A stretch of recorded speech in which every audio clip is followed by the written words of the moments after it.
بات یہ ہے کہ جب دنیا کے کسی مذہب میں کسی تہذیب میں عورت کا کوئی مقام ہی نہیں تھا،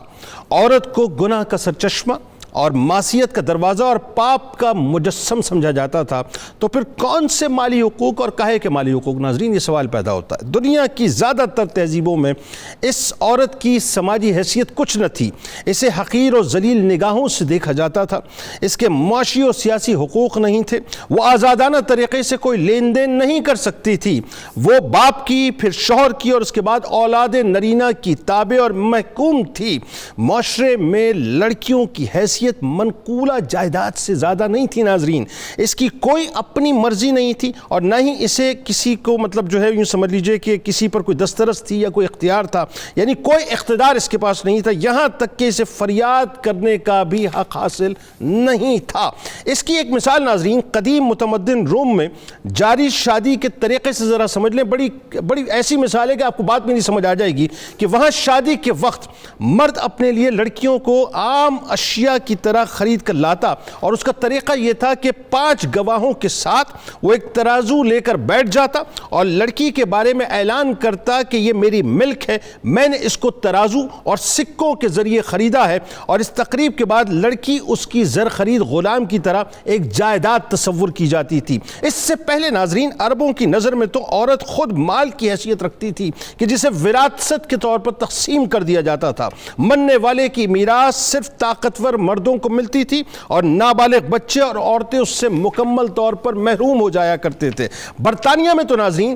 ماضی قریب تک لڑکی شادی ہونے کے بعد اپنی ہستی کھو دیا کرتی تھی، قانون کے مطابق وہ کسی جائیداد کی مالک نہیں بن سکتی تھی، یہاں تک کہ بیوی کی کمائی اور تنخواہ بھی خاوند کی ہو جایا کرتی تھی۔ جو حق اسلام نے عورت کو آج سے 1400 سال پہلے یا 1450 برس پہلے دیا ناظرین، برطانیہ نے یہی حق عورت کو 1830 میں آ کر دیا۔ برطانیہ کے ولی عہد شہزادہ چارلس آکسفورڈ کے اسلامک سینٹر میں خطاب کرتے ہوئے اس بات کا اعتراف کر چکے ہیں کہ چند دہائی قبل تک میری دادی کو بھی جو حقوق حاصل نہیں تھے، اسلام 1400 سال پہلے وہ تمام حقوق عورتوں کو عطا کر چکا ہے۔ اسلام کے سوا ناظرین دنیا کے باقی تمام سماجوں اور نظاموں نے عورت کو معاشی حیثیت کو یعنی مکمل طور پہ یوں سمجھ لیجئے کہ کمزور کر کے رکھا تھا، اور پھر معاشی کمزوری، اس کی بے بسی، مظلومیت اور بے چارگی وہ مکمل طور پر معاشرے کے اندر عیاں تھی۔ اس مظلومیت کا جدید مغربی تہذیب نے اس طرح مداوع کیا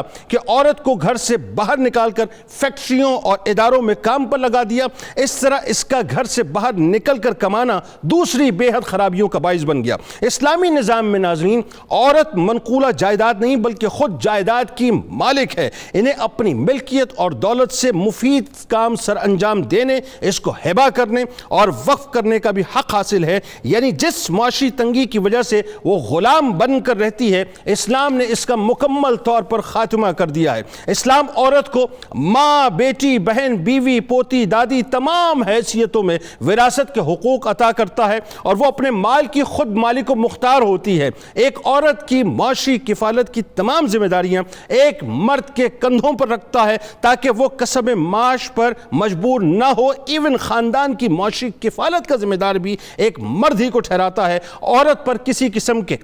اخراجات کی کوئی ذمہ داری نہیں ہے۔ ساتھ ساتھ عورت کو اپنی جائیداد میں تصرف کا پورا حق حاصل ہے، نہ اس کا باپ بلا اجازت اس کے مال میں تصرف کر سکتا ہے اور نہ شوہر اور نہ اس کا بیٹا، یعنی اسے مردوں سے بڑھ کر نہ صرف عزت دی گئی بلکہ مرد کی صورت مختلف رشتوں کی طرف سے ملنے والی مالی حقوق بھی ایک عورت کی نظر کیے گئے۔ یہ میرا آپ کا اسلام ہے ناظرین، یہ ہے ایکچول اسلام جو صحیح طور سے عورت کی نمائندگی کرتا ہے۔ سلامت رہے وہ لوگ جو آگے بڑھ کر عورت کے مالی حقوق ادا کرتے ہیں، مگر صدحیف ہے ان تمام لوگوں پہ، بڑی توجہ سے سنیے گا میری بات کو، کہ جو آج بھی مہر کی رقم کھا جانا اچھا تصور کرتے ہیں، عورت کی وراثت کو غصب کر لینا، اس پہ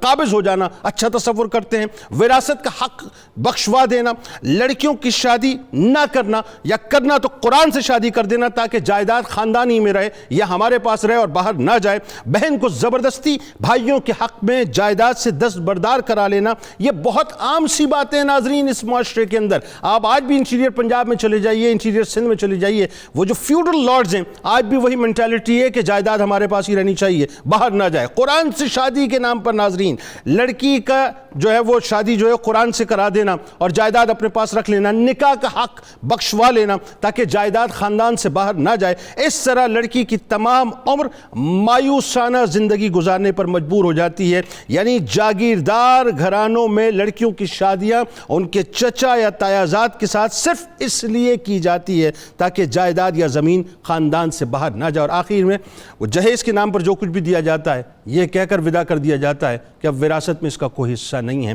آج بنیادی طور پر ناظرین اسی موضوع پر ہمیں سوچنا اور سمجھنے کی ضرورت ہے کہ ہم کہاں پر کھڑے ہیں، کیا ہم کر رہے ہیں، کیا ہم ہیں، اور کل بروز محشر ہمارے ساتھ کیا ہوگا۔